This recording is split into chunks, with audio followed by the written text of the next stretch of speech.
चारकोपमधील HP gas agency कार्यालयाची तोडफोड करण्यात आलेली आहे। गॅस सिलेंडर न मिळाल्याने नागरिक संतप्त झालेत आणि नागरिकांकडून तोडफोड करण्यात आली। गॅस एजन्सीमधील कर्मचारी चारकोप पोलीस ठाण्यामध्ये जमलेले आहेत।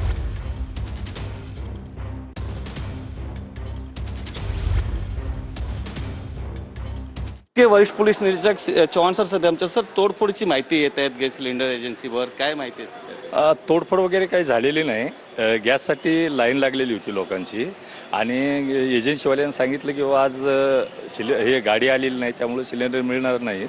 तर त्यामुळं त्या लाईनमधल्या एका व्यक्तीने त्यावर प्रिंटरवर हात मारला आणि ते बुक बंद केलं, त्याच्यासमोर असलेलं बुक। तेवढाच विषय आहे, बाकी काही नाही। आमचा बंदोबस्त तिथंच आहे आणि ते संदर्भात काय तक्रार करायची का असं त्या गॅस एजन्सीवाल्याला सांगलं। H P company gas agency, तर त्यांनी सांगितलं आम्हाला कंप्लेंट वगैरे काही करायची नाही, क्षुल्लक विषय हो। किती लोक होते सर जेव्हा हा घटना घडली? गॅस एजन्सीसाठी लाईनला लागलेले लोक होते, ते म्हणजे असे मिळून आलेले नव्हते।